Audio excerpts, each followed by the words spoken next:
Welcome to Claim 33. This is Bonanza Creek, just off the Klondike River. So wherever you are in the world, you've heard of the Klondike. Well, this is it.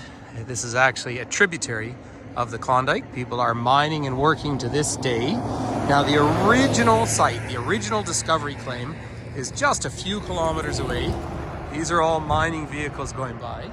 But Claim 33 here I find quite emotional because for years I brought tours up here starting about 25 years ago, 24 years ago, and we would always come here and people would have the opportunity to pan for gold, and they'd always find a little bit. Now, they would dust their pay dirt at that time, but people would actually find little nuggets.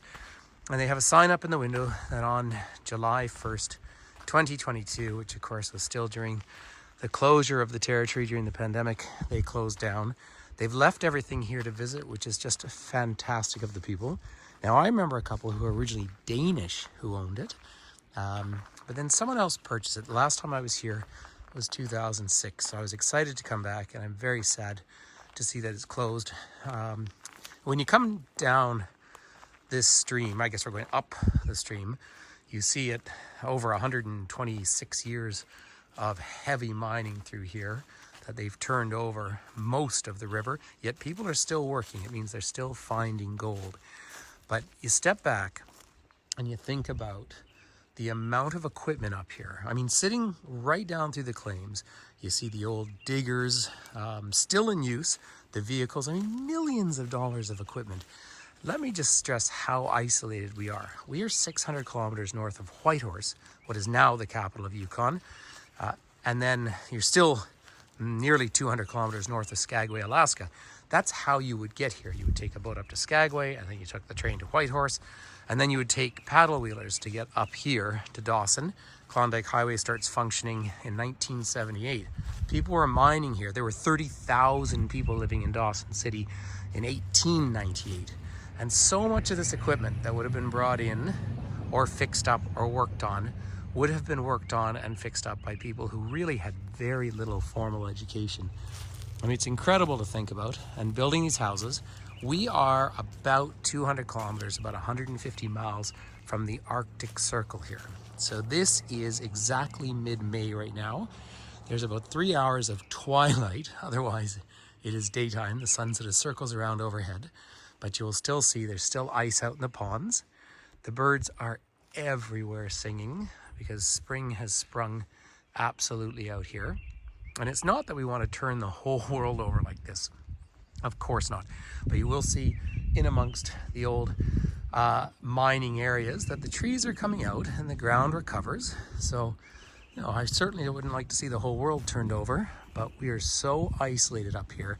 But the Klondike plays such a huge role in human history. And when I say a huge role, I mean it really matters. If we think about Turtle Island, North America, that first great gold rush, 1848, 1849 into San Francisco, making the first big multicultural city in North America.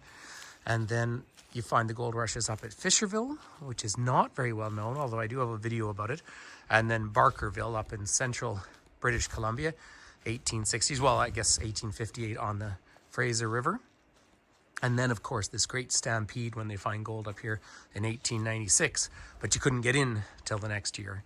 So there's so many stories to talk about. This is where they used to lay out the dirt and people could try panning for the experience. So you always pan, and if you find a bit of color, a bit of dust, then you know there's gold around, and then you start the sluicing and then the big dredges. I mean, a huge process, and hard work and hard labor. Miners have a great sense of humor. I have so much respect for these people. So there is Claim 33 will be permanent closing effective July 1st, 2022 due to a personal reason. It is with deep regret we made this difficult decision. It has been a blast. Sylvia and crew, well, thank you very much for all the incredible memories you've given us. Should you come upon this video, I want to thank you for just being wonderful, fascinating people for years and teaching us about the lifestyle up here. So it's quite moving. I'm here visiting with some friends, so this is not a work trip. But please do join me or visit some of our live virtual tours. So much more to talk about up here in Yukon, but As the story goes, years and years ago, I was bitten by the North, and it's just so significant to me. And I want to remember the people who, through dreams and desperation, made their way up here, and to the incredible indigenous populations who lived here for thousands of years and continue to do so. And that's another story, of course, for another day.